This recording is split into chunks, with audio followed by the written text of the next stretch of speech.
हे महात्मा फुल्यांनी शिवरायांचा हा पहिला पोवाडा रचला आणि शिवरायांचे हे विचार आहे हे महात्मा फुले त्याच्यानंतर छत्रपती शाहू महाराज आणि यांनी पुढे नेले आणि डॉक्टर बाबासाहेब आंबेडकरांनी हेच विचार संविधानामध्ये उतरवले।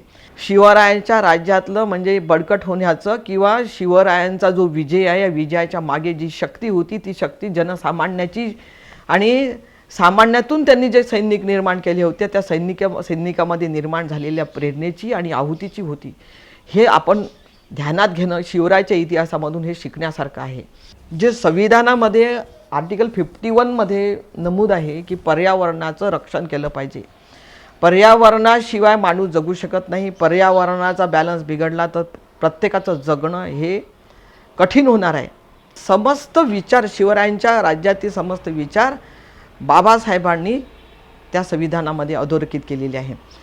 या देशामध्ये ची संख्या जर समजा 140 कोटी असेल तर त्याच्यातले जर 60% जर ओबीसी असेल तर तेवढे कोटी ओबीसींना त्यांच्या त्या संख्येच्या प्रमाणामध्ये त्यांचा बजेटमध्ये प्रोव्हिजन केल्या जात नाही आणि त्यांना त्यांचा वाटा मिळत नाही म्हणून अनेक योजनांपासून ते वंचित आहे। त्याच्यामुळे आमच्या पिढ्या अधोगतीला चालल्या आहेत। प्रत्येकाने हे लक्षात घेतलं पाहिजे आम्हाला संविधानाने दिलेले जे हक्क अधिकार आहे जो वाटा आहे आम्हाला मिळतो की नाही आणि त्याच्यावर म्हणून ओबीसीने जात जिणं करण्यासाठी सर्वांनी खरं म्हणजे हा लढा आपला लढा म्हणून याच्यामध्ये आलं पाहिजे। खऱ्या अर्थाने शिवरायांच्या कार्यावरती हे म्हणजे आपल्या भावी पिढ्यांसाठी आपल्या स्वतःसाठी समाजासाठी एक सुजलाम सफलाम होण्यासाठी आपली अधोगती होऊ नये आपण एक विकासाच्या एका गेलो म्हणून ती जातनिहाय जनगणना झालीच पाहिजे। या लढ्यामध्ये सगळ्यांनी खऱ्या अर्थाने हे आपण लोकप्रतिनिधी म्हणून मांडलं पाहिजे आणि ती करून घेण्यासाठी आपण कुठेतरी आपण जागृत झालो पाहिजे। समस्त उपस्थितांना माझा जय भीम, जय बहुजन, जय सावित्री, जय जिजाऊ, जय शिवराय। शिव जयंतीच्या पर्वावर समस्त भारतीयांना मी हार्दिक शुभेच्छा देते। आज लॉर्ड बुद्धा टीव्हीच्या माध्यमातून शिवजयंती पर्वावरती मी आपल्यासोबत माझे विचार शेअर करणार आहे। शिव जयंतीचा पर्व हा समस्त भारतीयांचा हा लोकशाहीचा खऱ्या अर्थाने एक सोहळा आहे।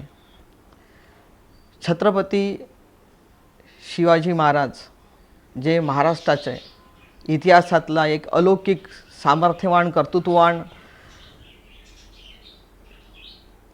स्वराज्य रक्षक रयतेचा राजा म्हणून ज्याचं नाव इतिहासामध्ये सोनेरी अक्षराने लिहिलं गेलं अशा या छत्रपती शिवाजी महाराजांना मी जयंती पर्वावरती आज अभिवादन करते। या राजाच्या अलौकिक कार्याची महती 350 वर्षांनंतरही आजही लोकांच्या मनामध्ये लोकांच्या डोक्यामध्ये आणि प्रत्येक व्यक्तीच्या विचारामध्ये आपल्याला ती दिसून यावी असावी आणि या माध्यमातून आमची ही लोकशाही टिकावी हे प्रत्येक विचारवंत लोकांचं आणि शिवरायांना मानणाऱ्या समस्त जे काही आपले कार्य करणारे लोक आहेत हे महत्त्व जाणून घेऊन समोरील आपल्या भविष्याच्या आपल्या पिढीच्या भविष्याकरिता आणि आपल्या या भारत देशाच्या समृद्ध इतिहासाला ज्या शिवरायांनी एक वेगळा आयाम दिला अशासाठी म्हणून हे सगळ्या प्रकारचे कार्य म्हणजे जे काम आहे हे वेगवेगळ्या माध्यमातून केलं जातं। तर लॉर्ड बुद्धा टीव्हीसुद्धा हे आमच्यापर्यंत पोहोचून आमच्या आमच्या म्हणजे जनमानसाचा विचार हा समाजामध्ये पोहोचावा म्हणून हे सातत्याने हे काम करत असतात। त्याबद्दल मी त्यांचे आभार व्यक्त करते।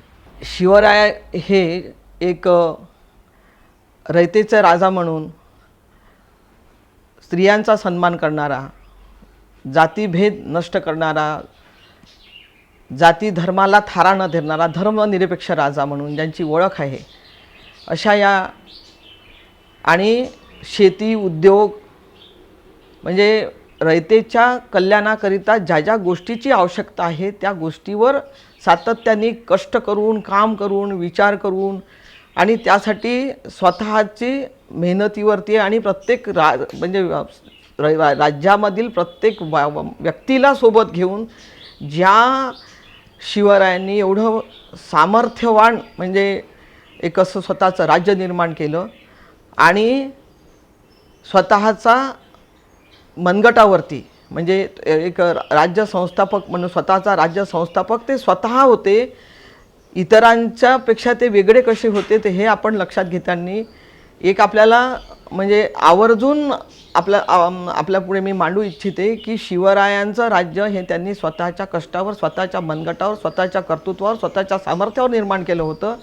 इतरांच्यासारखं त्यांनी दुसऱ्यांच्या गादीवर बसून ते राजा झालेले नव्हते. हे त्यांचं एक आगळं वेगळं पण आपल्याला लक्षात येतं जे इतिहासात नोंदवलं गेलं. त्यानंतर त्यांच्यामध्ये प्राणाहुती देणारे म्हणजे स्वतःच्या राज्याचा संस्थापक होणं म्हणजे त्यांचा जो राज्याभिषेक सोहळा जो झाला होता ती एक समाजक्रांती होती आणि या समाजक्रांतीमुळंच आपल्या देशामध्ये जी विचाराची जी धग आहे ते या मातीत पेरल्या गेली, या महाराष्ट्रामध्ये पेरल्या गेली आणि वारकरी संप्रदायाच्या विचारधारेवरती मानवता, समता, बंधुता, न्याय या विचारधारेवरती शिवरायांनी आपलं राज्य मजबूत केलं आणि ते इथल्या समस्त रयतेला, मावळ्यांना, 18 पगड जातीच्या धर्माच्या विचाराच्या लोकांना घेऊन समृद्ध केलं आणि बळकट केलं. हे त्या राज्याची विशेषता होती आणि वेगळेपण होतं. म्हणून हे करण्यासाठी त्या काळामध्ये त्यांच्यासाठी प्राणाहुती देणारे, प्राणाहुतीची आत्माहुतीची प्रेरणा घेऊन त्यांच्यामध्ये एक जे भावना जनमानसामध्ये निर्माण त्यावेळेस शिवरायांनी केली. कारण शिवरायांनी या माणसांना स्वतःच्या कष्टांनी त्यांना समृद्ध जीवन जगण्यासाठी, त्यांना मानव म्हणून जगण्यासाठी जे त्यांना मदत केली आणि या मदतीतून या सामान्य माणसांनी शिवरायांना प्रत्येक याच्यामध्ये त्यांच्यासाठी ते जीवाला जीव द्यायला तयार झाले आणि या प्राणाहुतीच्या प्रेरणेतूनच, आत्माहुतीच्या प्रेरणेतून अनेक लढाया, अनेक जे काही म्हणजे एक बळकट जे साम्राज्य होते या साम्राज्यासोबत लढण्याची शक्ती आणि या लढण्याच्या शक्तीतून मुठभर मावळ्यांनी केलेले जे आपण हे बघतो की वेगवेगळे गाणे, पोवाडे ज्या काही याच्यावर त्यांच्यावरती लिहिल्या गेलेल्या आहेत, आपल्याला त्यातून अंगावरती असे अक्षरशः शहारे येतात, काटे येतात किंवा एवढ्या म्हणजे सामर्थ्य शक्तींना उलथून पाडण्याचं काम केवळ इथल्या सामान्य माणसांना त्यांनी दिलेल्या प्रेमामुळं, त्यांना केलेल्या मदतीमुळं ते असामान्यत्व त्यांच्यात आलं. आणि याच्यातून आपल्याला इतिहासात ज्या नोंदी आहे त्या नोंदीमध्ये म्हणजे पन्हाळगडाला जेव्हा सिद्धी जोहरांनी लाखोच्या सैन्याने जे बळकट सैन्य होतं त्यांनी वेढा घातला होता आणि तिथे शिवराय त्यामध्ये ते सापडले, त्यांच्या कोंडीमध्ये सापडले. अशा वेळेस या शिवरायच्या साम्राज्यातील माणसांनी त्यांना एक जो शिवा न्हावी नावाचा व्यक्ती होता, सामान्य गरीब माणूस, यांनी शिवबाला वाचवण्यासाठी स्वतःच्या प्राणाची बाजी लावली. म्हणजे त्यांनी स्वतः शिवाजीचा वेश धारण करून ते शिवाजी बनले आणि शिवाजी तिथून त्या पन्हाळगडावरून निसटले. म्हणजे या सामान्य गरीब माणसाने शिवरायांसाठी स्वतःचं बलिदान केलं. कारण माझा राजा आहे आणि याला माझा राजा हा जगला पाहिजे, शिवाजी राजा हा जगला पाहिजे, ही भावना जनसामान्यामध्ये निर्माण करण्याचं काम या शिवरायांनी त्यांच्या जे काही त्यांचं विचार प्रणाली होती, जे त्यांचं कार्य करण्याची प्रणाली होती, जे सामान्य माणसाच्या मनात त्यांच्या मनात एक आदर होता, त्या आदराच्या भावनेतून त्या अशा प्रकारचे लोक त्यांनी निर्माण केले. आणि त्या एका साध्या सामान्य गरीब माणसाने एक शिवाजीचा हे करून म्हणजे वेश धारण करून ते शिवबा बनून स्वतः त्यांनी पन्हाळगडावरून शिवाजीची जेव्हा ते निसटले, तर अशा व्यक्तींनी ही आहुती दिलेली आहे, बलिदान दिलेलं आहे, एक सामान्य गरीब शिवा न्हावी या व्यक्तीने. त्याच्यानंतर समोर जी घोडखिंड होती, त्या घोडखिंडीमध्ये मुठभर मावळे घेऊन बाजीप्रभू लढले आणि ते धाराशायी झाले. आणि इतक्या साऱ्या प्रचंड सैनिकांना त्यांनी रोखलं. कशासाठी? की त्यांच्या मनामध्ये एक भावना होती की माझा राजा जगला पाहिजे, माझा शिवबा राजा जगला पाहिजे, शिवराय जगले पाहिजे. या भावनेपोटी बाजीप्रभूंनी मुठभर मावळ्यांना सोबत घेऊन ती खिंड लढली होती. अशा प्रकारचे बलिदान देणारे जे त्यांच्याकडे सैनिक होते, त्यांच्याकडे अशा प्रकारच्या सामान्य माणूस त्यांच्यासाठी प्राण द्यायला तयार होता. त्यानंतर आग्र्यामध्ये पण अशाच प्रकारे त्यांना कैद करण्यात आलं होतं. त्यावेळेस मदाजी मेहतर आणि हिरोजी फर्दस या दोघांनी पुन्हा तीच भूमिका घेऊन माझा राजा जगला पाहिजे म्हणून त्यांनी शिवरायांचा वेश धारण करून आणि त्या याच्यावरती त्यावेळेस ते आग्र्यावरून त्यांची सुटका झाली होती. केवळ अशा प्रकारची लोक त्यांच्यासाठी आहुती द्यायला तयार होते. हे शिवरायांच्या राज्यातलं म्हणजे बळकट होण्याचं किंवा शिवरायांचा जो विजय आहे, या विजयाच्या मागे जी शक्ती होती, ती शक्ती जनसामान्याची आणि सामान्यातून त्यांनी जे सैनिक निर्माण केले होते, त्या सैनिकामध्ये निर्माण झालेल्या प्रेरणेची आणि आहुतीची होती. हे आपण ध्यानात घेणं शिवरायाच्या इतिहासामधून हे शिकण्यासारखं आहे. म्हणून अशा प्रकारचे सैनिक म्हणजे शिवरायांच्या राज्यामध्ये म्हणजे शेतकरीसुद्धा हा त्यांचा सैनिक म्हणून काम करायचा. त्यांच्या राज्यामध्ये तो शेतीचंही काम बघायचा आणि सैनिक म्हणूनही काम करायचा. असं जनसामान्य माणूस, हा प्रत्येक माणूस हा त्यांचा सैनिक होता. म्हणजे एका कवीने एक ऐतिहासिक बाब नोंदवली त्या काळामध्ये की शिवरायाच्या राज्यामध्ये जे काही सामान्य माणूस नव्हे तर लहान लेकरांमध्ये सुद्धा, लहान मुलांमध्ये सुद्धा, म्हणजे एकदा 10-12 वर्षाचा मुलगा म्हणजे त्यांच्या शेतातून जेव्हा 4 घोडे घेऊन सैनिक जात होते, तेव्हा तो पुढे सरसावला आणि म्हणतो त्या सैनिकांना की खबरदार, जर टाच मारून पुढे जाल तर तुम्ही कोण आहात, कुठून आलात. तर हा प्रश्न तो मुलगा विचारतो आहे आणि त्याला माहिती नव्हतं की त्या जे घोडेस्वार आलेले होते, त्या घोडेस्वारामध्ये एक घोडेस्वार हे स्वतः शिवाजी महाराज होते. शिवाजी महाराज त्याच्याकडे पाहून कौतुकानं हसले. त्यांना लक्षात आलं की माझ्या राज्यातला एक छोटासा बालक, 10-12 वर्षाचा बालक हा स्वराज्यासाठी म्हणजे लढायला तयार आहे. त्याला वाटतं की माझ्या स्वराज्य म्हणजे तुम्ही कुठे चाललात, माझी खबरदार, तुम्ही टाच मारून पुढे जाल, हे माझं राज्य आहे. हे त्याच्यामध्ये ही भावना निर्माण झाली आणि या भावनेतून तो आज हे उद्गारतो आहे आणि त्याचे हे उद्गार खरं शिवरायांना कुठेतरी मनाला हे वरून गेले की म्हणजे आज प्रत्येकांमध्ये ही भावना ते आपण निर्माण करण्यासाठी त्यांना जे जे कष्ट करावं लागत होते, अशा प्रकारचा राजा या आपल्याला झालेला नाही आहे. आणि ऐतिहासिक जे कार्य त्यांच्याकडून घडलं तर ते ह्या जनसामान्याच्या शक्तीतून घडलेलं दिसतं.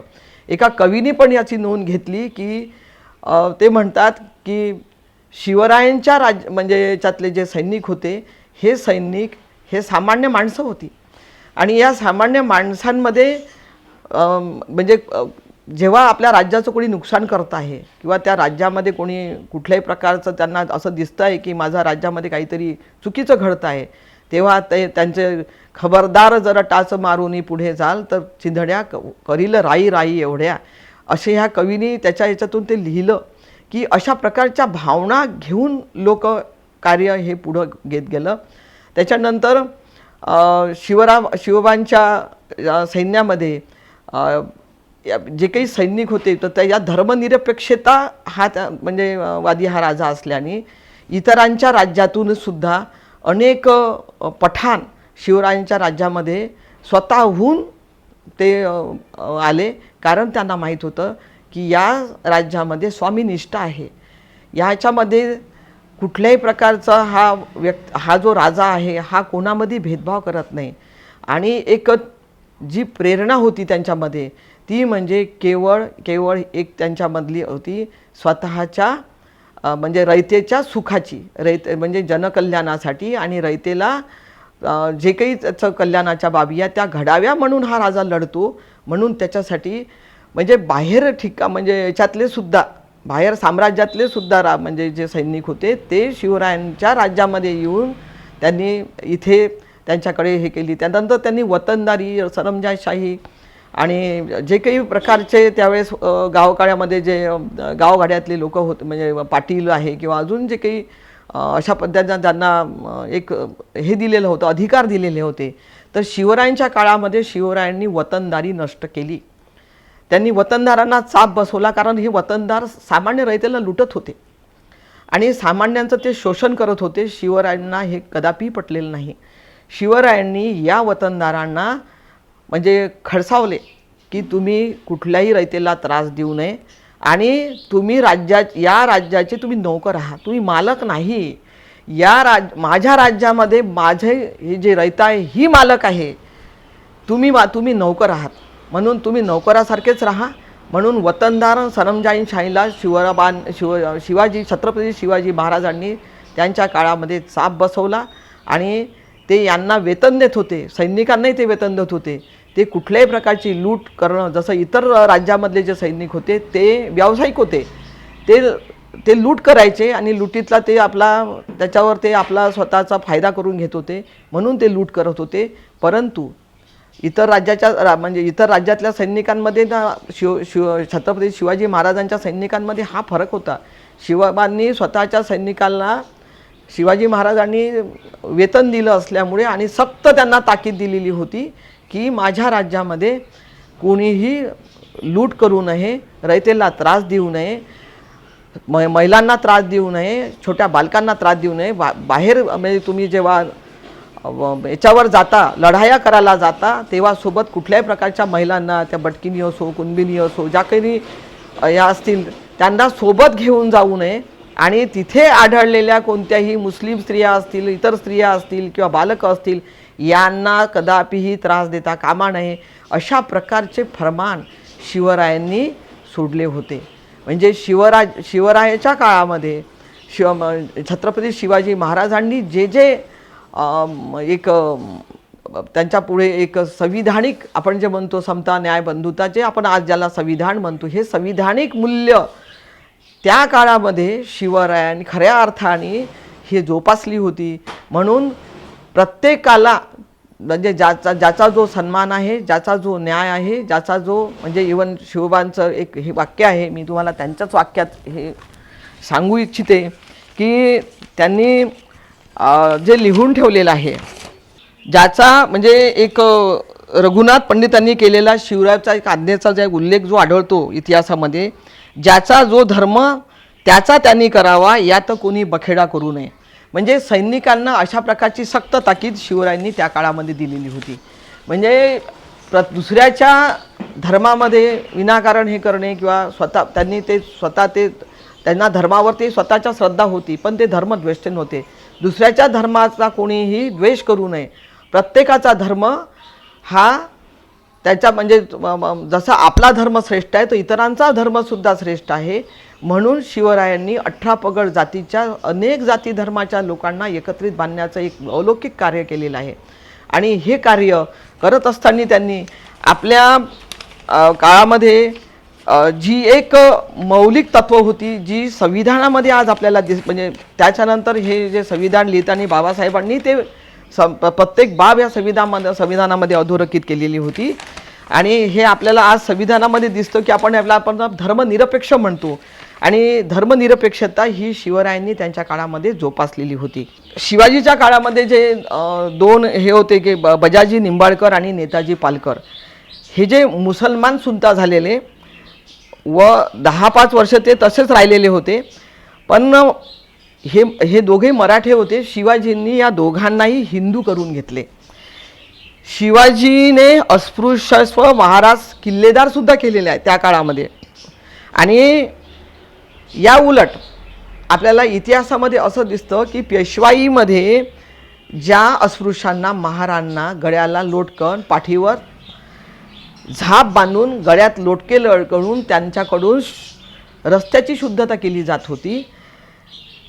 म्हणजे एकीकडे जे छत्रपती शिवाजी महाराज होते यांनी अस्पृश्य आणि महार यांना किल्लेदार केलं, त्यांना माना सन्मानानं जगण्याची संधी दिली. त्या उलट पेशवाईमध्ये त्यांच्या पाठीला झाप बांधून गळ्यात लोटके नोंदून त्यांच्याकडून रस्त्याची शुद्धता करून घेतली. म्हणजे याच्यातून असं लक्षात येतं की शिवाजीचा हिंदू धर्म व पेशव्याचा हिंदू धर्म एकच काय, हा एक प्रश्न अनेकाच्या मनामध्ये निर्माण होतो. तसंच धर्मासंबंधीच्या ज्या पुरोगामी जे विचार आहे पेशवाईमध्ये हे खूप मागे पडले. की पेशवाईमधले जो सर्वात शूर बाजीराव जे होते ते बाजीराव स्वतःच्या मुसलमान जी प्रियसी होती मस्तानी, तिच्या जो मुलाला हिंदू करण्याची इच्छा असूनही ते हिंदू करून घेऊ शकले नाही. परंतु शिवरायांनी मात्र बजाजी निंबाळकर आणि नेताजी पालकर यांना पुन्हा हिंदू धर्मामध्ये त्यांनी समाविष्ट करून घेतलं. तर याच्यामधून आपल्याला लक्षात येते की विचारधारा जर ही मानवतावादी असेल, धर्मनिरपेक्ष असेल, अशा विचाराचा माणूस जेव्हा कार्य करण्यासाठी निघतो, जेव्हा तो राजा म्हणून राज्यकर्ता म्हणून जेव्हा त्या पदावर असतो, तेव्हा तो प्रत्येकाला न्याय देण्यासाठीच काम करतो. हे शिवाजी महाराजाच्या इतिहासातून आपल्याला प्रामुख्याने ही बाब लक्षात येते. त्यानंतर शिवाजी महाराजांचं जे एक शिवाजी महाराज आणि अवतार अशा प्रकारे त्यांना अवतारामध्ये पण हे करण्याचं काम झालं. परंतु शिवाजी हे ची जी तलवार आहे ती तलवार त्यांना भवानी मातेने दिली असं, कारण जेव्हा असं म्हटलं जातं, असे अनेकांच्या मनामध्ये एक हे आहे, पण जेव्हा एखाद्या बहुजनामधला एखादा राजा, एखादा कर्तृत्ववान पुरुष, एखादा सामर्थ्यवान व्यक्ती उदयाला येतो, त्यावेळेस त्याचं कर्तृत्व त्याचं कमी करण्यासाठी, त्याचं कर्तृत्व अमान्य करण्यासाठी त्याच्या मागे अवतार जोडले जातात.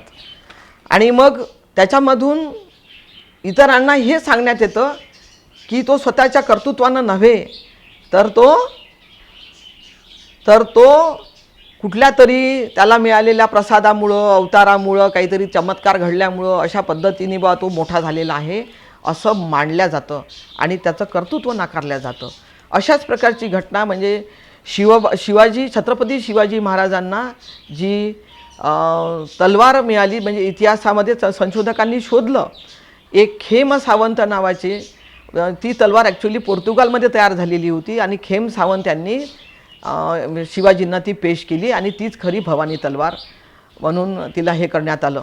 म्हणजे खरा इतिहास लपून खोटा इतिहास मांडला जातो आणि त्याच्या मागे मग आमच्याच विचारांचे ज्यांना वाचन नाही आहे, ज्यांना समजून घेतलेलं नाही आहे या बाबी इतिहासातल्या, तेव्हा मग त्यांनी चुकीच्या अर्थाने मग ते त्या पद्धतीने त्याचा उदो करताना दिसतात. आणि त्याच्यामध्ये आमच्या ज्यांनी स्वतःच्या कर्तृत्वावर, स्वतःच्या कष्टावर, स्वतःच्या अलौकिक सामर्थ्यावर, स्वतःच्या अलौकिक गुणवत्तेवर, गुणधर्मावरती जे काही मिळवलेलं असेल त्या गोष्टीला कुठेतरी आमचेच लोक छेद देण्याचा प्रयत्न करतात. ही दुर्दैवाची बाब आहे.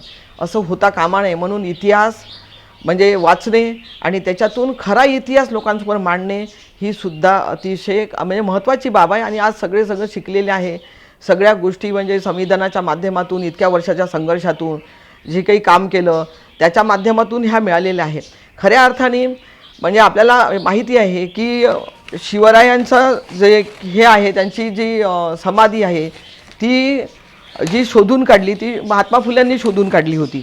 आणि महात्मा फुल्यांनी म्हणजे ही समाधी शोधून काढली आणि त्यांनी म्हटलं की कुळवाडी भूषण म्हणजे शेतकऱ्यांचा राजा, कुळवाडी भूषण म्हणजे शेतकऱ्यांचा राजा असं त्यांनी संबोधलं होतं. महात्मा फुल्यांनी ही समाधी शोधल्यानंतर त्यांनी म्हणजे जी पहिली जयंती आहे शिवरायांची त्यांनीच साजरी केलेली आहे. आणि त्यामुळं सगळ्यांनाच शिवरायांचं हे माहिती झालं आणि ते सुरुवात झाली आणि अनेक वर्ष आता आजपर्यंत आपण ती करतो आहोत. म्हणजे त्यावेळेस महात्मा फुल्यांनी त्यांच्यावरती एक पोवाडा लिहिला होता.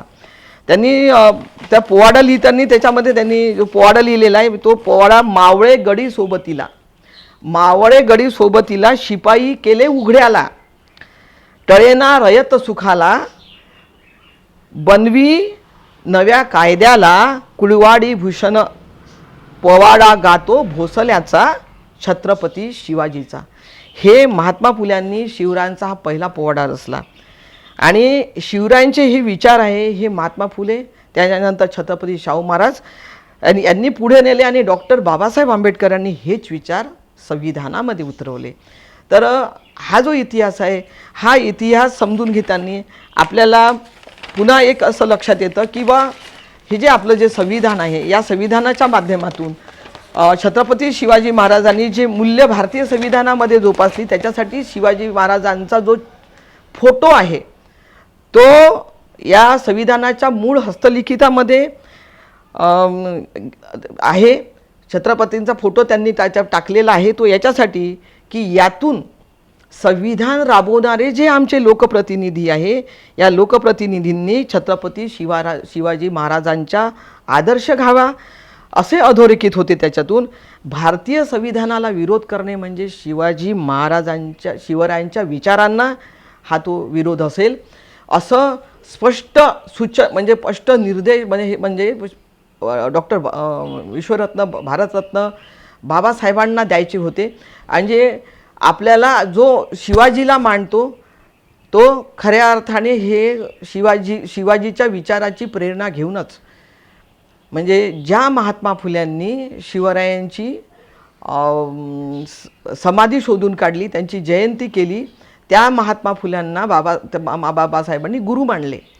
म्हणून त्यांचे जे विचार आहेत त्या 16व्या म्हणजे आपण म्हणू की शिवराय ते भीमराय या कालावधीमध्ये तेच विचार म्हणजे त्या काळामध्ये होऊन गेले जे समस्त महामानव जे होते त्या महामानवांनी ते टप्प्याटप्प्याने तेच विचारधारा घेऊन त्याचं जे आज आपण ज्यांना संविधान जो एक आपल्यासाठी असलेला अलौकिक जे ग्रंथ आहे जो आपल्याला माणूस म्हणून जगण्याची जी एक त्याच्यातून एक ऊर्जा आणि उर्मी मिळते आणि ज्याच्या माध्यमातून आपण माणूस म्हणून जगतो आहे आणि समस्त अधिकार त्याच्यामध्ये आपल्याला प्रत्येक नागरिकाला सुखाने जगता यावं आणि त्याला माणूस म्हणून जगता यावं म्हणून अधोरेखित केलेले आहे.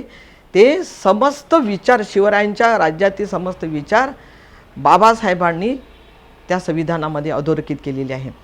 शिवरायांच्या काळामध्ये शिवरायांनी मनुस्मृतीचा सुद्धा म्हणजे याला हे करणारे मनुस्मृती त्यांनी त्या काळामध्ये जे कायदे होते ते त्यांनी मोडीत काढले. म्हणजे शस्त्रबंदीचा कायदा त्यांनी मोडला. सर्व शूद्र अस्पृश्य आणि महिलांच्या हाती शस्त्र दिले कारण मनुस्मृतीमध्ये याची परवानगी नव्हती.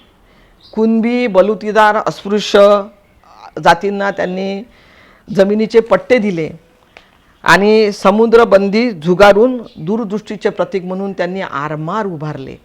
तर आणि सगळ्यात महत्त्वाचं म्हणजे महिलांना त्यांनी सन्मान दिला जो मनुस्मृतीने नाकारला.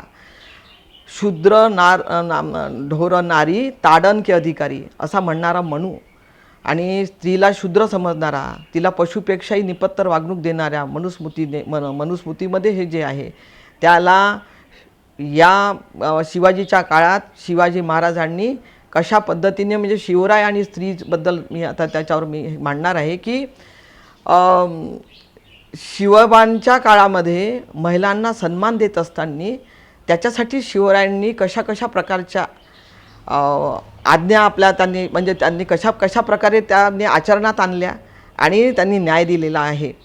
तर 1678मध्ये सकुजी गायकवाड नावाचा जो एक किल्लेदार होता त्यांनी बेलवाडी येथील जो बेलवाडीच्या जो किल्ल्यावरती एक सावित्रीबाई देसाई नावाची एक स्त्री किल्लेदार होती.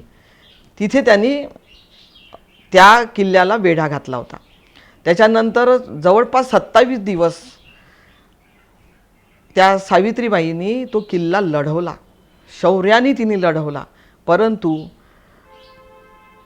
त्यानंतर तो किल्ला मात्र सखुजी गायकवाडने यांनी तो जिंकला, तो त्याचा विजय झाला. विजयाच्या उन्मादामध्ये या सखुजी गायकवाड यांनी सावित्रीबाईवरती बलात्कार केला. बलात्कार केल्यानंतर ही गोष्ट शिवरायांना माहीत झाली. तेव्हा शिवराय संतप्त झाले आणि शिवरायांनी लगेच सैनिकांना सांगितले की त्याचे डोळे फोडा. डोळे फोडले आणि त्याला आयुष्यभर जन्मभर त्याला तुरुंगात डांबण्याचा आदेश दिला. स्वतःच्या राज्यातला सैनिक जरी त्यांनी विजय मिळवला असेल तरी अशा सैनिका म्हणजे स्वतःच्या सेनापतीला सुद्धा शिवाजींनी शिक्षा दिलेली आहे. आज आपण बघतो. आणि नंतर त्या सावित्रीबाईचा जो काही त्यांनी किल्ला बळकावला होता, जो त्यांचा जिंकलेला होता जो भूभाग, आणि तो किल्ला त्यांनी शिवाजी महाराजांनी त्यांना छत्रपती शिवरायांनी त्यांना बोलवलं सन्मानाने आणि त्यांना त्यांच्या बाळाला दूधभात खाऊ घातला. त्यांना तो किल्ला सन्मानाने परत केला, बळकावलेला भूभाग परत केला. आणि त्यानंतर त्या सावित्रीबाईंनी शिवरायांना एक शिल्प बक्षीस दिलं होतं आणि अशा पद्धतीने त्या स्त्रीचा सन्मान शिवरायांनी केलेला आहे. त्यानंतर शिवबांना माहीत आहे की रांझाच्या पाटलाचे हातपाय तोडले होते एका गरीब महिलेवर अत्याचार केल्यामुळं. तर त्याच्या महिलेला जेव्हा त्यांनी हे केलं तर त्याचे हातपाय तोडून त्याच्यावरतीही सुद्धा शिवरायांनी एक प्रकारे बाबाजी भिकाजी गुजर हे त्या राजाच्या पाटलाचं नाव होतं. एका शेतकऱ्याच्या पोरीवर बलात्कार करणाऱ्या बाबाजी भिकाजी गुजर या राजाच्या पाटलाचे त्यांनी त्यावेळेस हातपाय तोडले होते. आणि लुटीत आलेल्या कल्याणच्या मुसलमान सुभेदाराच्या सुनेला महाराजांनी समोर जेव्हा हजर केलं तेव्हा त्यांना चोळी बांगडी देऊन शिवरायांनी तिला सन्मानाने परत पाठवलं होतं. असे काही इतिहासामधल्या ह्या नोंदवलेल्या घटना याच्यातून आपल्याला असं लक्षात येतं की शिवरायांनी स्त्रियांचा सन्मान करताना त्यांना जे काही सन्मानानं जगण्यासाठी म्हणजे कोणीही माझ्या राज्यामध्ये, आणि त्यांनी सक्त फरमान काढलं होतं जेव्हा सैनिक युद्धावर जातात लढाया करतात तेव्हा कदापिही त्यांनी कोणत्याही स्त्रीवरती वाकड्या नजरेने बघू नये आणि त्यांच्यावर बलात्कार करू नये हे त्यांचे आदेश होते. स्वतःच्या राज्यात तर ते सुराज्य त्यांनी निर्माण केलं होतं. स्त्रिया अगदी ह्या आपल्या ज्या स्वातंत्र्य आहे त्यांचा जो सन्मान आहे त्या सन्मानाने त्या जगत होत्या. परंतु त्यानंतरच्या काळामध्ये आपल्याला असं लक्षात येतं की आजही संविधान जरी आहे तरी इतके सारे महिलांसाठी कायदे आहे, सगळे इकडे म्हणजे महिला आयोग आहे, अनेक प्रकारच्या यंत्रणा राबतात, शासन प्रशासनाच्या माध्यमातून सगळं काही आज आहे. पण तरीही कदाचित म्हणजे शिवराय जर आज शिवराय असते किंवा शिवरायासारख्या मानसिकतेचे जर आपल्या देशामध्ये राज्यकर्ते असते तर कदाचित या घटना घडल्या नसत्या. हे दुर्दैवाने आज आपल्याला म्हणावं लागतं. जेव्हा संविधानाच्या माध्यमातून आपण खूप पुढे आलेलो आहोत, 21व्या शतकामध्ये संगणक क्रांती झाली, आता आर्टिफिशियल इंटेलिजन्स आलेला आहे, असं असतानाही आज आम्ही आमच्या सन्मानासाठी, आमच्या सुरक्षितेसाठी, आमच्या प्रत्येक बाबीसाठी आम्हाला झगडावं लागतो महिलांना. हे दुर्दैवी आहे. इतके सारे कायदे आहे, असं वाटतं की हे कायदे ऑन पेपरच आहेत का. म्हणून कुठेतरी आज महिलांवरही फार मोठी जबाबदारी आहे. जी सामाजिक क्रांती इतक्या सगळ्या महामानवांनी केली, इतक्या सगळ्या महामानवांनी, सावित्रीने आम्हाला म्हणजे स्त्री शिक्षणाचा आविष्कार करून आज आपण सगळ्या महिला त्या सावित्रीबाईच्या उपकारामुळे तिने आपल्यासाठी केलेलं एवढं मोठं महान कार्य आहे. या कार्याच्या माध्यमातून म्हणजे मुलींसाठी शाळा काढली, हे खूप मोठं विपरीत परिस्थितीत केलेलं एक ऐतिहासिक कार्य होतं. या कार्याच्या माध्यमातून जेव्हा जसं आपण एवढ्या सगळ्या जेवढे काही महामानव या देशामध्ये होऊन गेले यांचा आपण अभ्यास करतो, हा अभ्याससुद्धा करणं गरजेचं आहे. आणि या अभ्यासातून स्वतःमध्ये जागृती निर्माण करणं आणि अंधश्रद्धा आणि श्रद्धा ह्या दोन गोष्टी ज्या आहे या दोन्ही गोष्टी जोपासताना श्रद्धेला प्राधान्य म्हणजे वैज्ञानिक दृष्टिकोन घेऊन जगणं हे किती महत्त्वाचं आहे. आणि ही जागृती आहे आणि हा जो विचार आहे हा विचार आमच्या भावी पिढीला आम्हाला देणं आणि आमच्या स्वतःमध्ये रुजवणं हे एक हे खऱ्या अर्थाने ह्या महामानवांनी केलेल्या त्याग, समर्पण, बलिदानाचं कुठंतरी आपण ऋण या माध्यमातून हे फेडू शकतो.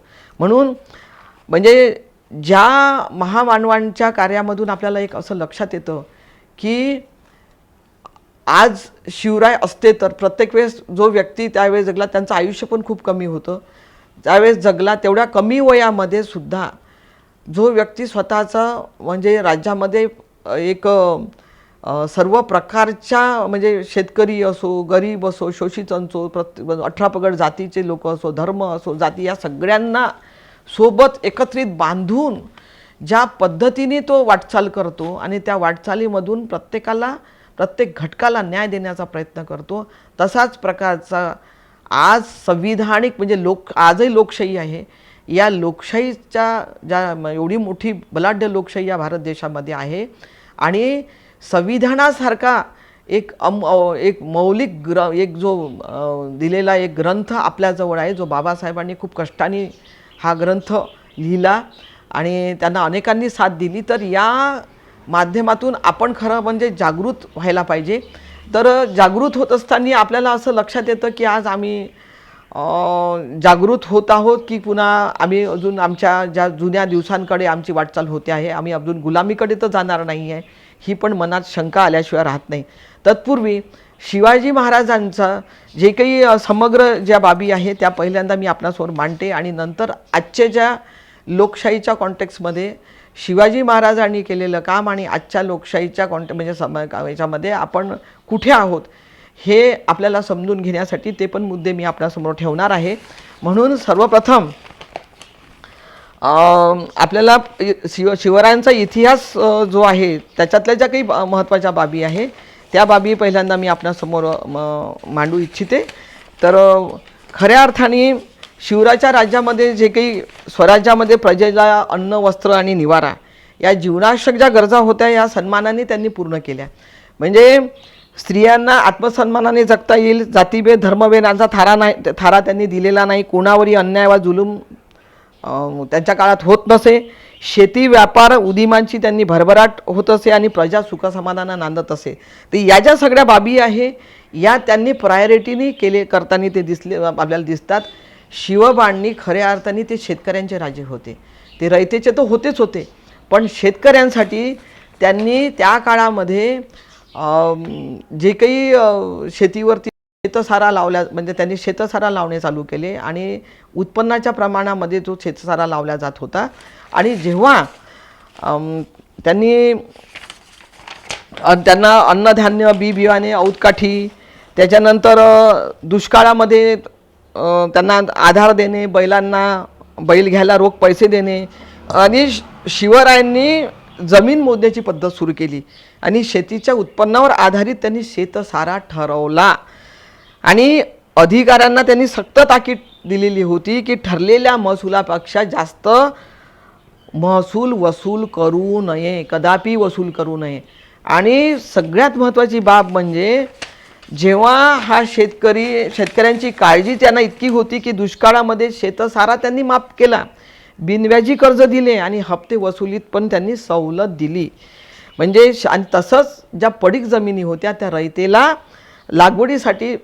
रयतेला दिल्या आणि लागवडीसाठी जे काही त्यांना लागते साधन सामुग्री, जसं बैल आहे किंवा त्यांना लागणारे सगळे बियाणे आहे, बियाणे आहे, ते सगळं बाबी त्यांनी पुरवल्या आणि शेतकऱ्यांना त्या हाताला त्यांनी काम दिलं. पडीक जमिनी देऊन त्यांना कामातून म्हणजे त्यांना जे काही ते उत्पन्न मिळवायचे त्याच्यातून ते स्वतःचा उदरनिर्वाह अगदी सन्मानाने करत होते. पण आज आपण असं बघतो आहे की लाखो शेतकरी आत्महत्या करतात. खूप पुढे आलेला आपण त्या काळानंतर. म्हणजे हे मनाला खूप उद्विग्न करणारी बाब आहे की लाखो शेतकरी आत्महत्या करतात आणि या आत्महत्या जर आपल्याला थांबवायच्या असेल तर खऱ्या अर्थाने शिवरायाच्या विचारावर कार्य करणं किती गरजेचं आहे आणि ते करू शकतात.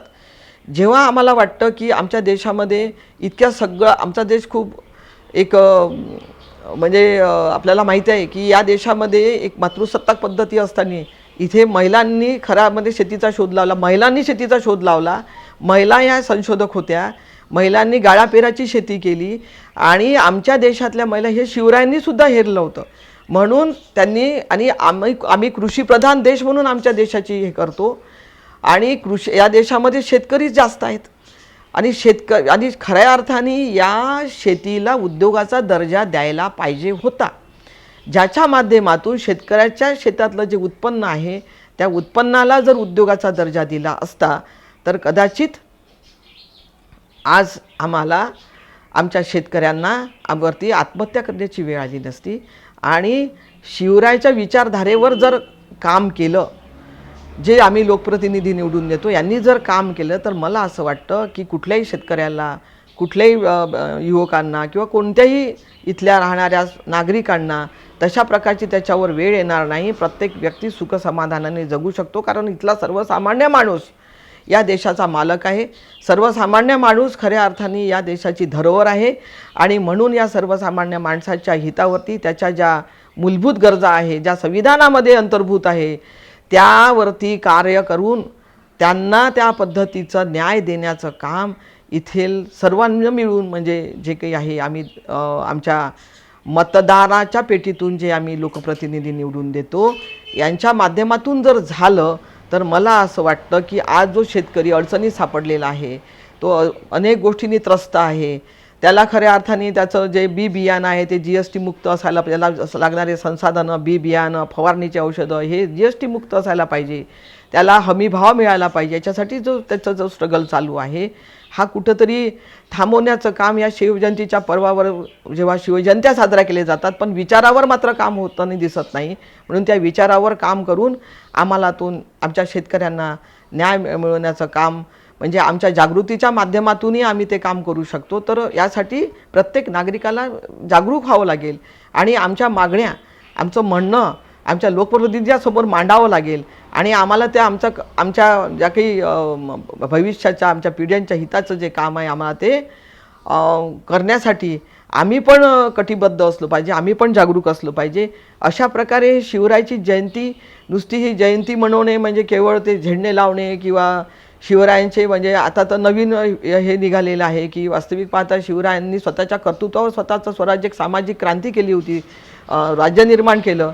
तर आज शिवरायांच्या आरत्या केल्या जातात. खऱ्या अर्थाने एवढ्या कर्तृत्वान माणसाला म्हणजे आरत्या म्हणून त्याला देव बनवण्याचं काम नाही, उलट त्याच्या अलौकिक कर्तृत्वातून खरं म्हणजे त्याला देवत्व प्राप्त झालेलं आहे. म्हणून म्हणजे त्याला असं संकुचित करू नये अशी पण माझी एक विनंती आहे की या माध्यमातून आपण शिवरायांचा खरं म्हणजे विचारधारेचा जागर करायला पाहिजे, त्या विचाराचा जागर करायला पाहिजे आणि या विचारधारेतून आम्हाला आमच्या देशाला, आमच्या समाजाला, आमच्या कुटुंबाला, आम्हाला स्वतःला समृद्ध करण्यासाठी जे जे काय घेता येईल ते घेण्याचा प्रत्येक या इतिहासाचं वाचन करून आपण प्रयत्न केला पाहिजे. त्याच्यानंतर त्यांच्या रयतेच्या पिकाची त्यांनी त्यावेळेस काळजी घेतली होती की पूर्वीच्या मोहिमेच्या काळात सैन्य उभ्या पिकातून जायचं, पिकाची प्रचंड नासाडी व्हायची. तर त्यांनी सैन्याला आज्ञा दिला की सैन्याच्या तुकडीने मोहीम काढताना उभ्या पिकातून जाता कामा नये, रयतेच्या भाजीच्या देठालाही हात लावता कामा नये. हे फरमान शिवाजींनी काढलं होतं. म्हणजे त्यांना म्हणजे रयतेची किती काळजी होती, शेतकऱ्यांची किती काळजी होती. आणि सैन्यातील घोड्यांना दाना वैरण लागली तर रोख रक्कम देऊन घ्यावी, फुकट घेऊ नये. आज आपण बघतो की जे लोक श्रीमंत आहेत, मोठे आहेत, ज्यांच्याकडे खूप सारा आहे, त्यांच्या देण्याच्या भावनेपेक्षा जनतेकडून लुबाडण्याच्या भावना जास्त असतात. हे सुद्धा याच्यातून आपल्याला प्रतिद्वंद्वित झाल्याशिवाय राहत नाही. म्हणून त्यांनी तेव्हा म्हटलं होतं, खबरदार रयतेला त्रास द्याल तर हा शिवाजी महाराजाचा विचार हा खऱ्या अर्थाने हा सामाजिक क्रांतीचा विचार आहे, तो आपण समजून घेतला पाहिजे. तर शिवरायांचं आणि सैन्य आणि इतर राजांचं सैन्य याच्यामध्ये एक आपल्याला फरक मी सांगू इच्छिते की इतर राजांचे सैन्य हे सरंजामी पद्धतीचं होतं. ते खडे सैन्य होते, लढाया करणे त्याचा व्यवसाय होता, युद्धातून मिळालेली जी लूट आहे हे त्यांच्या उपजीविकेचे साधन होते आणि ते घरादारापासून शेतीच्या कामापासून दूर असल्यामुळे त्यांना रयतेची पर्वा नसे. पण शिवरायांच्या सैन्याचा हेतू लूट करणे नव्हता, लूट थांबविणे हा होता. त्यांना निश्चित पगार देण्यात येईल त्याच्यामुळं त्यांना तसं करता पण येत नव्हतं. आणि शिवरायांचं सैन्य हे शेतकरी असल्या कारणाने शेतकऱ्यांचं सैन्य होतं. म्हणजे शिवरायांच्या सैन्य निवळ सैनिक नव्हते, तर ते शेतकरी होते. म्हणून बहुतेक जे शिपाई जे होते ते शेतीभाती करत, आपल्या बायका मुलांबरोबर राहत, म्हणून ते महिलांचा सुद्धा आदर करत आणि रयतेच्या सुद्धा त्यांना व्यथा समजत होत्या. सैन्यातील कर्त्या शेतकऱ्याला शेतीसाठी विशेष रजा देणारे शिवराय हे एकमेव अद्वितीय राजे होते. हे पण आपण ध्यानात घेतलं पाहिजे. म्हणजे शेतकऱ्याला, म्हणजे जो शेतकरी होता तोच त्यांचा सैनिक होता आणि जेव्हा त्याला गरज पडेल तेव्हा त्याला रजा पण देण्याची तरतूद त्यांनी केली होती. आता सगळ्यात महत्त्वाची गोष्ट म्हणजे पर्यावरण. जे संविधानामध्ये आर्टिकल 51 मध्ये नमूद आहे की पर्यावरणाचं रक्षण केलं पाहिजे. पर्यावरणाशिवाय माणूस जगू शकत नाही. पर्यावरणाचा बॅलन्स बिघडला तर प्रत्येकाचं जगणं हे कठीण होणार आहे. आणि त्याच्यामुळं ओढवणारे जे संकट आहे या सृष्टीवरती हे लक्षात घेऊनच त्या काळामध्ये शिवरायांनी सुद्धा काम केलं आणि संविधानामध्ये सुद्धा बाबासाहेबांनी ते त्याच्यासाठी आर्टिकल लिहून ते त्याच्यामध्ये समाविष्ट केलं की पर्यावरणाची जोपासना झाली पाहिजे. पर्यावरणाचं मेन जो भाग आहे म्हणजे झाडे लावणे. जे रयत झाडे लावायची, त्या झाडांचं ते म्हणजे ते निगा करतात, काळजी घेतात, त्यांना मोठं करतात. अनेकांना झाडं लावण्याचं आजही आपल्याला दिसतं आहे की घरोघरी लोक झाडं लावतात. आणि झाड हे पर्यावरणाला हे पूरक आहे. हे पर्यावरणासाठी ते लावणं फार गरजेचं आहे. झाडे लावा आणि हे आपण म्हणतो की पर्यावरण जगवा, पर्यावरण हे आपल्याला शाबूत ठेवा. तर झाडं लावणं जेव्हा ते झाडं लावलेली झाडे मोठे व्हायची तर झाडला लावल्यानंतर त्यांनी तेव्हा फरमान काढलं की आरमारामध्ये जहाज उभारण्यासाठी खऱ्या अर्थाने लाकडाचं त्यांना गरज होती, महत्त्व होतं. असं असताना शिवरायांची आज्ञा बघा की रयतेने लेकरासारखी जतन करून ठेवलेली झाडे तोडल्यास त्यांच्या दुःखास पारावर काय. जरी झाड जीर्ण झाले असले तरी त्याच्या धन्यास राजी करून पैसे देऊन तोडून घ्यावे. कोणी शेकोटी करतील, आग लागून सारे पीक जळून खाक होईल, ही गोष्टी न होवो. अशा प्रकारच्या बारीक बारीक गोष्टी ज्या एक जनमानसाच्या मनावरती एक त्या विचारातून एक वेगळं एक हे जातं की झाडाची सुद्धा म्हणजे रयतेनं लावलेलं झाड हे सुद्धा कोणी तोडू नये. जे झाड जीर्ण असेल आणि ते सुद्धा ज्यांनी ते झाड लावलं त्याची परवानगी घेऊनच ते तोडा. आज आपण बघतो विकासाच्या नावावर, डेव्हलपमेंटच्या नावावर अतोना झाडाची कत्तल केल्या जाते. आणि आपल्याला लक्षात येते की मग आपण वाचतो, कारण आज अनेक सोशल मीडिया आहे, मोबाईल आहे, अनेक ठिकाणी अनेक गोष्टी उपलब्ध आहे. या माध्यमातून अनेक जे शिकलेले ज्यांना ते कळतं, ज्यांना संगणकाचं ज्ञान आहे किंवा ज्याच्या माध्यमातून ज्यांना अनेक बाबी ते समजून घेऊ शकतात, असं प्रत्येकाच्या हातात आज तो सोशल मीडिया आहे किंवा त्या मीडियावरून ते व्हायरल होत असते की तापमान खूप वाढणार आहे.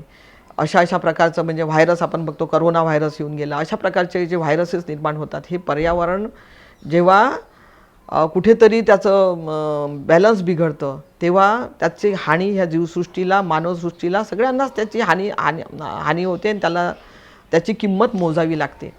म्हणून शिवरायांनी पर्यावरण जोपासण्याचं काम त्या काळामध्ये ज्या पद्धतीने केलं होतं तशा पद्धतीनंच आज ती काळाची गरज आहे. आणि संविधानामध्ये सुद्धा ते आहे, समाविष्ट आहे त्याच्यासाठी. पण ते त्याच्यावरती काम म्हणजे विकासाच्या नावावर जर झाडे तोडले जात असतील आणि झाडे लावल्या जात नसतील तर त्याचा जो समतोल बिघडला गेला तर उद्या याचा फटका तुम्हाला आम्हाला बरोबर. म्हणून मी नेहमी इतरांनाही सांगत असते की प्रत्येकाने आपल्या कमीत कमी इतर वेळी नाही तर आपल्या वाढदिवसाच्या दिवशी तरी कमीत कमी प्रत्येकाने आपल्या वाढदिवसाला एक आठवण म्हणून 5 झाडे जरी लावली तर एक त्या झाडांची पण एक चळवळ निर्माण होईल. आणि खूप सारे जर झाडे लावल्या गेली तर आपण पर्यावरणाचं संरक्षण करू शकू. आणि झाडे असे कोणी म्हणजे झाडं तोडू नये म्हणून त्याच्यासाठी सुद्धा जे कायदे आहे त्या कायद्याची जोपासना पण झाली पाहिजे. आणि त्याचा कायद्याचं उल्लंघन न करता ते झाडे जे आहे ज्यांनी कोणी लावलेली आहे, ज्याची कोणी निगा राखलेली आहे, जसं शिवरायांनी म्हटलं होतं त्याला हात लावू नये, ते कोणी तोडू नये म्हणून त्यांनी फरमान दिलं होतं, हे पण होणं गरजेचं आहे. त्याच्यावर पण नागरिकांनी सुद्धा जागृत राहून हे होऊ नये, म्हणजे झाडे तोडल्या जाऊ नये किंवा झाडे म्हणजे आपण ते पर्यावरण वाचवलं पाहिजे, याच्यावर सुद्धा एक संविधानिक मूल्य आहे. ते आपल्या प्रत्येकाचं कुठेतरी एक कर्तव्य आहे, कारण नुसते हक्क अधिकारच संविधानानं दिलेले नाही तर आपलं कर्तव्य आहे. म्हणून याच्या पोटी पण आपण ते केलं पाहिजे. आणि आपण आपल्या जे काही ज्या समाजामध्ये, ज्या देशामध्ये, ज्याच्यामध्ये आपण राहतो ते आपल्या ज्या येणाऱ्या ज्या बाकीच्या पिढ्या पण त्यात त्यांचं भविष्य उज्ज्वल होण्यासाठी हे पर्यावरण सुरक्षित ठेवणं पण गरजेचं आहे. आता जे हिंदवी स्वराज्य होतं, हे हिंदवी स्वराज्य म्हणजे सर्व जाती धर्माच्या लोकांचं राज्य होतं, सर्व जाती धर्मांच्या. म्हणजे याच्यामध्ये त्यांचा हेर खात्याचा प्रमुख हा रामोशी बहिर्जी नाईक होता. आरमाराचे जे सैनिक होते ते कोळी सोनकोळी होते.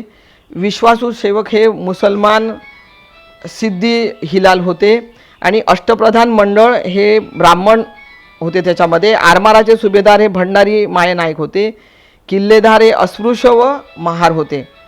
पण गोमाजी नाईक यांचा सल्ला महाराजांनी आयुष्यभर अवलंबला. त्यांनी असा सल्ला दिला होता की ज्यास राज्य करणे त्याने 18 जाती 4 वर्ण यास आपल्या धर्माप्रमाणे चालवून त्याचा संग्रह करून ठेवावा. तर अशा प्रकारचं या हिंदवी स्वराज्याचं हे करत असताना त्यांनी सर्व जाती धर्माच्या लोकांना एकत्रित करून हे हिंदवी स्वराज्य स्थापन केलं होतं. पण आज हिंदुत्वाच्या नावाखाली आज आपण जो प्रचार बघतो आहे, सोशल मीडियावर व्हायरल होताना दिसते, वाईट वाटतं, दुःख होतं, वेदना होतात की म्हणजे धर्माधर्मांमध्ये जे हे उद्रेक निर्माण केले जातात किंवा तशा प्रकारचे म्हणजे मेसेजेस व्हायरल होतात, हे अतिशय चुकीचं आहे. कारण संविधानाला पण ते अपेक्षित नाही, संविधान मांडणाऱ्यांना ते अपेक्षित नाही आहे, लोकशाहीमध्ये ते मुळीच नाही. कारण सर्व जाती धर्म हे एकच आहे. कारण प्रत्येक माणसाला माणूस म्हणून तो जगला पाहिजे आणि त्याला तो सन्मानाने जगण्याची संधी या संविधानानं दिलेली असल्याकारणाने आपल्या देशामध्ये कुठल्याही नागरिकांनी या बाबतीत जे काही ते विचारधारा आपण ठेवतो त्या विचारधारेचं खंडनच मुळातच शिवरायांच्या छत्रपती शिवाजी महाराजांनी त्यांच्या इतिहासामध्ये त्याच्या सगळ्या नोंदी आहे. त्यांनी कुठल्याही प्रत्येक धर्माचा आदर केलेला आहे. म्हणून त्यांच्या म्हणजे सैन्यामध्ये जे सैन्य होतं ते सर्वसमावेशक सैन्य होतं. सैन्यात भरती होण्यासाठी धर्माची अट नव्हती. हे पुन्हा तुम्ही म्हणजे लक्षात घेतलं पाहिजे की सैन्यात भरती होण्यासाठी धर्माची अट नव्हती, स्वराज्य निष्ठा आवश्यक होती. शिवरायांचा धर्मनिरपेक्षता जो विचार आहे तो विचार पटल्याने विजापूरच्या लष्करातील 700 पठाण आणि महाराजांच्या सेवेसाठी ते आले होते. त्याच्यामध्ये दर्यासारंग दौलत खान हा आरमार प्रमुख होता. नूरखान बेग हा पहिला सरनोबत होता. सिद्दी इब्राहिम अंगरक्षक, इब्राहिम खान तोफखाना प्रमुख, काजी हैदर वकील होते. सिद्दी वहावा हे घोडदळ सरदार होते. तर सर्व धर्माचा आदर, सर्व धर्माच्या पवित्र स्थळांचा सन्मान छत्रपती शिवाजी महाराजांनी केला. हिंदू मंदिरे आणि मुस्लिम संतांचे दर्गे मशिदींना त्यांनी देणग्या दिल्या. केळशीचे हजरत बाबा याकरू त्यांना दर्गा बांधण्यासाठी अनुदान दिले. शिवाय वर्षासन देऊन तेथील खर्चाची सोय केली. इवन अफजल खानाचा स्वराज्याच्या वध केल्यानंतरही अफजल खानाचा प्रतापगडावर त्यांनी समाधी बांधली आणि स्वतःच्या स्वराज्याच्या खर्चातून तिथे दिवाबत्तीची त्यांनी सोय केलेली आहे. आणि सैनिकांनी त्यांना यावेळेस ती ताकद दिलेली होती की लुटीला गेल्यावर कुराण ग्रंथाला, मशिदीला नुकसान पोहोचू नये, स्त्रीला छळू नये. जर एखादी कुराणाची प्रत हाती आली तर त्याबद्दल पूज्यभाव दाखवून आपल्या मुसलमान नोकरांच्या स्वाधीन करावी असा आदेश शिवरायांनी दिला होता. खाफी खान नावाचे जे औरंगजेबाच्या दरबारातील इतिहासकारांनी हे लिहून ठेवलेलं आहे. तर जिजिया जो कराबाबत शिवरायांनी औरंगजेबाला सांगितलं होतं की त्याने लिहिलेल्या पत्राचा एक अंश आहे की आसमानी किताब म्हणजे कुराण ते ईश्वराची वाणी आहे. त्यात ईश्वरात जगाचा ईश्वर म्हटले, मुसलमानांचा ईश्वर असे म्हटलेले नाही. कारण हिंदू आणि मुसलमान दोन्ही ईश्वरापाशी एक रंग आहेत. कुणी मशिदीमध्ये ज्याचे स्मरण करून बांग देतात तर कुणी देवालयात घंटा वाजवितात, कोणाच्याही धर्मास विरोध करणे हे आपला धर्म न पाळणे व ईश्वराने लिहिलेले रद्द करणे वा त्यालाच दोष देणे. शास्त्र व न्यायाच्या दोन्ही दृष्टीने विचार केला तरी जिजिया पट्टी ही गैर आहे म्हणून जिजिया कराचा सुद्धा शिवरायांनी विरोध केला होता. तर अशा प्रकारे अफजल खानाचा पण त्यांनी प्रतापगडावर मारल्यानंतर त्यांचं हिंदू मुस्लिम युद्ध नव्हतं तर स्वराज्यासाठी म्हणून जो शत्रू असेल तेव्हा त्या गोष्टी एक राजा म्हणून ते करावं लागत होतं. पण त्यांनी प्रतापगडावर अफजल खानाची जी कबर बांधली आणि त्याची दिवाबत्तीची पण सोय केलेली आहे. तर अशा पद्धतीनं शिवरायांनी त्यांच्या राज्यामध्ये अनेक ज्या गोष्टी आहे त्या या संविधानिक मूल्याची जोपासना करूनच केलेल्या आहेत. आणि तसंच त्यांनी अंधश्रद्धा विरोधी पण शिवराय होते. म्हणजे मूल पालथे जन्मणे म्हणजे अशुभ समजले जात होते. म्हणून छत्रपती राजाराम महाराज जेव्हा पालथे जन्मल्यानंतर शिवराय म्हणाले की पुत्र पालथा जन्मला तो दिल्लीची पातशाही पालथी घालील असं त्यांनी लगेच उद्गार काढले. आणि शिवरायांच्या बहुतेक मोहिमा ज्या होत्या त्या अमावस्येलाच झाल्या. लोक अमावस्येला सहसा कोणतं काम करत नाही आणि परंतु शिवरायांनी बहुतेक ज्या मोहिमा त्यांनी अमावस्येला केल्या. आणि शिवरायांच्या आज्ञापत्रातून त्यांनी वेशधारी फकीर जोगी भूताटकी करून म्हणजे याच्यावर विश्वास ठेवणे त्यांच्या मोहात पडू नये हे सुद्धा त्यांनी एका आज्ञापत्रामध्ये सांगितलं होतं. आणि गुलामाच्या व्यापारास त्यांनी बंदी घातली. गुलामी प्रथेने गरीब रयतेचे शोषण होत होते म्हणून शिवरायांची ताकीद होती त्यावेळेस की माझ्या राज्यात स्त्रियांची किंवा पुरुषांची गुलाम म्हणून खरेदी व विक्री करण्यास संमती नाही. म्हणजे अशा प्रकारे प्रत्येक बारीक बारीक गोष्टीवर छत्रपती शिवाजी महाराजांनी काम केले आहे. तसेच स्थानिक व्यापार वृद्धी म्हणजे त्यांना हे माहीत होतं की विकासासाठी राज्याला समोर नेण्यासाठी विकास करावा लागतो आणि विकासासाठी व्यापारसुद्धा तितकाच महत्त्वाचा आहे. म्हणून म्हणजे उद्योगांना चालना देत असताना त्याच्यातही म्हणजे जो सर्वसमावेशक जो हे असते बाबी होत्या म्हणजे रयतेच्या हिताच्या गोष्टी लक्षात घेऊनच त्यांनी व्यापाराची वृद्धी केलेली आहे. म्हणजे समुद्र व्यापाराचे त्यांनी महत्त्व समजून बंदरे आणि जलदुर्ग बांधले व त्यांच्या संरक्षणासाठी आरमार उभे केले. बाहेरील प्रदेशातील वस्तूंवर जास्त कर लावले आणि पोर्तुगीज मिठावर जबरी कर, स्वराज्यातील मिठावर शून्य कर म्हणजे जाती आधारित कराची असमानतासुद्धा त्यांनी नाकारली होती. आणि स्थानिक लघुउद्योग व कारागिरांना प्रोत्साहन दिले आणि रायगडावर त्यांनी बाजारपेठ वगैरे या सगळ्या बाबी त्यावेळेस त्यांनी उपलब्ध होत्या. अशा प्रकारे शिवाजी महाराजांनी सर्व बाबींवरती काम केलेलं म्हणजे त्यांच्या विचारातून प्रत्येक बाबीला त्यांनी एक न्याय दिलेला आहे. आणि आज आपल्याला असं लक्षात येतं की या बाबींच्या कडे जर आपण एक केलं तर संविधानाचे जे काही 4 स्तंभ आहेत लोकशाहीचे 4 स्तंभ जे संविधानामध्ये त्या बाबी सगळ्या याच्यानुसार त्याचे आर्टिकल्स आपण वाचतो. आपल्याला माहीत आहे की आमच्या देशामध्ये राजकीय साक्षरता ही यायला पाहिजे होती परंतु सुरुवातीपासूनच संविधान हा विषय आमच्या अभ्यासक्रमामध्ये मुलांसाठी घातला गेला नाही, तो समाविष्ट नाही. त्याच्यामुळं जे काही आम्ही घडत गेलो एवढ्या सगळ्या आता पिढ्या शिकत आहे त्या म्हणजे कदाचित ते जर अभ्यासक्रमात असतं तर अभ्यासक्रमात राहिलं तर ते वाचनात येतं. वाचनात आल्यानंतर कसं की ते त्या डोक्यात राहतं आणि त्याच्यातून तो माणूस घडत जातो. कारण म्हणजे शालेय अभ्यासक्रम हे सुद्धा शाळा ह्या माणूस घडवण्यासाठीच असतात. त्या अभ्यासक्रमाच्या माध्यमातून जेव्हा हे अशा प्रकारचे अभ्यासक्रम त्याच्यात घातले गेले असते तर आज आम्ही राजकीय साक्षर झालो असतो. म्हणून राजकीय साक्षरतेमुळे या देशामधली लोकशाही अजून बळकट झाली असती. आणि त्याच्यामुळे सामान्य जो माणूस आहे, सामान्य जो व्यक्ती आहे, नागरिक आहे, प्रत्येक नागरिकाला राजकीय त्याचा दृष्टिकोन व्यापक झाला असता. आणि त्या राष्ट्रीय दृष्टिकोनातून ज्या काही बाबी बदल किंवा ज्या काही चांगल्या बाबी या समाजामध्ये, कुटुंबामध्ये, स्वतःमध्ये, या देशामध्ये घडवण्याची एक क्रांती ती पण एक सामाजिक क्रांती झाली असती. ती तसं होताना आपल्याला दिसली नाही. कारण संविधानाचा जो अभ्यास आहे तो अभ्यासक्रमामध्ये घातला असता तर कदाचित शिवरायांनी जसं प्रत्येक बाबी रयतेला ज्यांनी स्वतः प्रत्येकांना ते सोबत घेऊन प्रत्येकांना त्यांच्या राज्यामध्ये ते वाटायचं की हे राज्य माझं आहे, हे कर्तव्य माझं आहे, हे मी केलंच पाहिजे. ही प्रत्येक बाबीवर प्रत्येक छोट्या मुलापासून मी काही उदाहरण तुम्हाला दाखले दिले आहे त्या इतिहासामधले. तर प्रत्येकाला वाटायचं की हे काम माझं आहे, हे कर्तव्य माझं आहे, मी केलं पाहिजे. तर या भावना निर्माण झाल्या असत्या. म्हणून मला असं वाटतं की आपल्या लोकशाहीचे जे 4 स्तंभ आहे ते म्हणजे शासन, प्रशासन, माध्यमं आणि इथली न्यायव्यवस्था.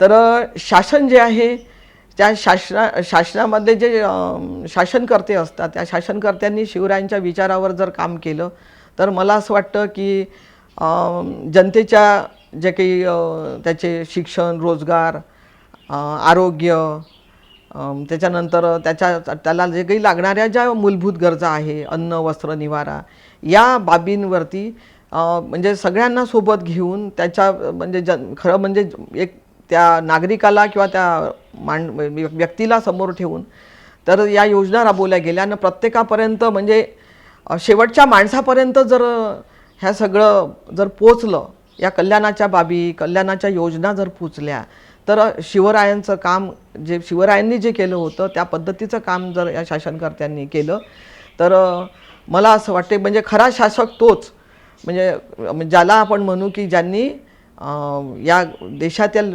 प्रत्येक नागरिकाला त्याच्या मूलभूत गरजा, त्याचं आरोग्य, शिक्षण, रोजगार याच्या जी हमी त्याला मिळाली. तर मला असं वाटतं की हे काम म्हणजे शिवरायांच्या विचारावर केलेलं काम असेल. म्हणून शासक त्या विचाराचा असला पाहिजे आणि त्या विचारधारेवरच काम करणारा असला पाहिजे. आणि प्रशासक म्हणजे कोण? जर शासक जर चुकत असेल तर प्रशासनाने त्याला ते सांगितलं पाहिजे. आणि प्रशासकाने जसं शिवरायाच्या काळामधला प्रत्येक प्रशासनामधला जो माणूस सैनिक होता त्याला शिवराय सांगायचे की तुम्ही चुकीच्या बाबी करू नये.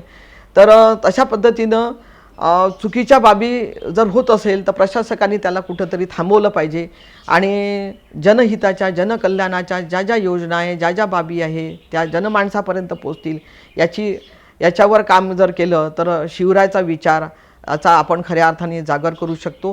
त्यानंतर माध्यम हा शासक आणि प्रशासकावरती एक हे ठेवणारा, अंकुश ठेवणारा एक हे माध्यम असतं.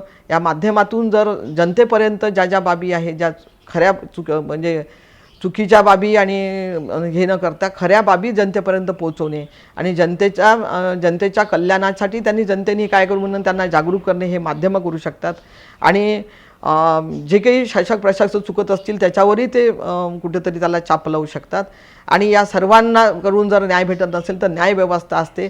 या न्यायव्यवस्थेच्या माध्यमातून म्हणजे अनेकदा लोक म्हणतात की बा मला जर इथं न्याय मिळत असेल तर मी कोर्टात जाऊन तो न्याय मागेल. म्हणजे न्यायव्यवस्थेवरचा जो हा विश्वास आहे तो विश्वाससुद्धा म्हणजे कायम ठेवण्यासाठी न्यायव्यवस्थेला पण पारदर्शक ती न्यायव्यवस्था असावी जेणेकरून म्हणजे ज्याचं चुकलं असेल, जसं शिवरायांनी ज्याचं चुकलं त्याला शिक्षा दिली होती आणि जे प्रामाणिक आहे ते अभयपणे त्यांना संरक्षण दिलं होतं. तर अशा पद्धतीने म्हणजे संविधानामध्ये जेवढे काही हक्क अधिकार जे दिलेलं आहे, संविधान हे म्हणजे आमचा मानव मूल्यांचा, समता, न्याय, बंधुतेची जोपासना करणारा एक अलौकिक ग्रंथ आहे किंवा त्या माध्यमातून जे माणूस म्हणून प्रत्येक माणसाला जगण्याची हमी आणि सुरक्षा ते संविधान देतं. तर ते सुद्धा वाचलं पाहिजे, प्रत्येकाने वाचलं पाहिजे, विशेष करून महिलांनी ते वाचलं पाहिजे. आणि आपल्या ज्या पिढ्या आहे, आपले जे मुलं बाळं आहे, आपल्या भावी पिढ्यांपर्यंत ते पोचवलं पाहिजे आणि आपल्या हक्क अधिकाराबद्दल आपल्या कर्तव्याचा सुद्धा जागर केला पाहिजे. आणि या माध्यमातून आपण शिवरायांचे विचार वेगवेगळे म्हणजे शिवाजी महाराजांचा जो इतिहास आहे हा लोकशाहीला पूरक आहे. आणि लोकशाहीचे खरे पहिलं तर मला असं वाटतं स्वराज्य निर्माण झाल्यानंतरच तिथूनच लोकशाहीची सुरुवात झाली. आणि त्या लोकशाहीचा जागर त्या 17व्या शतकापासून आजपर्यंत आपण 21व्या शतकाकडे आपण चाललेलो आहोत. तर हा जागर करण्यासाठी ज्या ज्या महामानवांनी आपलं समर्पण, बलिदान आणि त्याच्यावर कार्य केलेलं आहे, या कार्याचा म्हणजे कुठंतरी वाचन केलं पाहिजे. श्रद्धा आणि अंधश्रद्धा काय आहे त्या पण समजून घेतल्या पाहिजे आणि प्रत्येकाने वैज्ञानिक दृष्टिकोनाचा जागर केला पाहिजे. जसं मी सांगितलं की शिवरायाची आरती करून त्याच्या कर्तृत्वाला हे करणं म्हणजे शिवराय आणि त्यांच्या कर्तृत्वाने ते देवतुल्य झाले होते.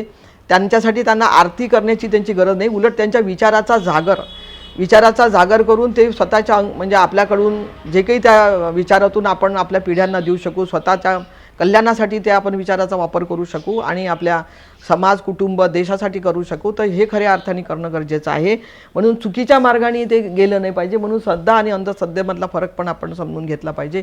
म्हणून वैज्ञानिक दृष्टिकोनाचं ती व्यापकता वाढवणं हे खऱ्या अर्थाने, आणि हे काम महिला चांगलं करू शकतात आणि महिलांनी याच्यावर फोकस केलं पाहिजे. जसं मला नेहमी सांगायचं असते, जसं आता आपल्या देशामध्ये जातनिहाय जनगणना ओबीसीची झाली नाही, ओबीसीची जातनिहाय जनगणना झाल्यामुळे आम्हाला आमचा वाटाच मिळाला नाही. आम्ही जर समजून घ्या या देशामध्ये ची संख्या जर समजा 140 कोटी असेल, तर त्याच्यातले जर 60% जर ओबीसी असेल, तर तेवढे कोटी ओबीसींना त्यांच्या त्या संख्येच्या प्रमाणामध्ये त्यांचा बजेटमध्ये प्रोव्हिजन केल्या जात नाही आणि त्यांना त्यांचा वाटा मिळत नाही. म्हणून अनेक योजनांपासून ते वंचित आहे. त्याच्यामुळे आमच्या पिढ्या अधोगतीला चालल्या आहे. आम्हाला हे पण आपण त्याचा अभ्यास केला पाहिजे, आम्हाला खरोखर आमचा वाटा मिळतो का. कारण प्रत्येकाला या देशामध्ये जो व्यक्ती आहे, जो कोणी असो, प्रत्येकाला सामान्यापासून असामान्य प्रत्येक व्यक्तीला जगण्याचा अधिकार आहे आणि तो संविधानानं दिलेला आहे.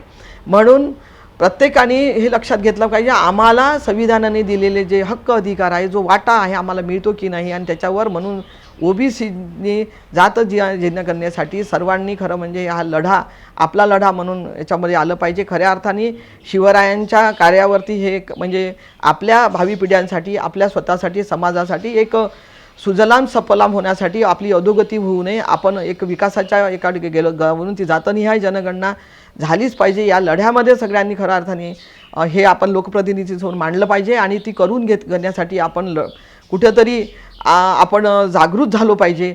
या निमित्ताने हा विचार पण प्रत्येकाने म्हणजे आपण या आजच्या कॉन्टॅक्ट्समध्ये जे आपण जगतो आहे 21व्या शतकात, तर आपल्याला आपले हक्क अधिकार पण समजले पाहिजे.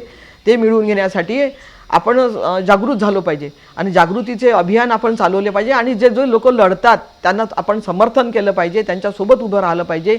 या पण भावना पुढे यायला पाहिजे. या शिवरायाच्या विचारातून, त्यांच्या इतिहासातून आपल्याला लक्षात येतात. म्हणून जाता जाता मला असं वाटतं की मी फक्त त्यांचा जो एक समाजवादी शिवछत्रपतीचा एक जो पोवाडा शाहीर अमर शेख यांनी लिहून ठेवलेला आहे, त्याचंच फक्त मी थोडंसं आपल्यासमोर एक हे करते की आजही हवा मज असाच शिवबा माझा, तो समाजवादी महाराष्ट्राचा राजा, तो राजा कसला लोकशाहीचा कलिजा, तो असूनी राजा पर समाजवादी सरजा, मुजरा माझा त्या महान संस्कृती बुरुजा, भागवित होता आधी जनतेच्या गरजा, भागवित होता आधी जनतेच्या गरजा, नफ्यासाठी धडपडे त्याचे मने तू मर जा, तू मर जा, ठाव नव्हता विसावा फक्त ठाव होती प्रजा, सारी हयात घोड्यावर गेली, काया झिजवली प्रजा सुखी केली, कीर्ती पसरली अशी फुलवेली, पुन्हा उगवली नाही बघा राजे. तर हे अशा प्रकारचा पोवाडा ह्या समाजवादी शिवछत्रपती पोवाडा म्हणून याचं हे शीर्षक आहे. तर एवढं महान काम, अलौकिक काम जे छत्रपती शिवाजी महाराजांनी केलं, त्यांना मी त्रिवार अभिवादन करते. आणि आपणासमोर जे मनोव्यक्त येतं त्या विचारधारेवर आपण हे विचार पुढे नेऊया. सर्वांनी म्हणजे बाबासाहेबांनी जे म्हटलं होतं की शिका, संघटित व्हा, संघर्ष करा. म्हणून आपण शिकलो आहोत पण आपल्याला संघटित नाही, आपण सगळ्यांनी संघटित होऊन काम केलं पाहिजे. आणि मग आपला जो हक्क अधिकार आणि आपल्या याचा कर्तव्याचा जो काही संघर्ष आहे तो आपण केला पाहिजे. यासाठी आपल्या सर्वांना शुभेच्छा देते, थांबते. सर्वांना जय शिवराय, जय भीम, जय सावित्री, जय जिजाऊ, जय हिंद. आप देख रहे हैं लॉर्ड बुद्धा टीवी.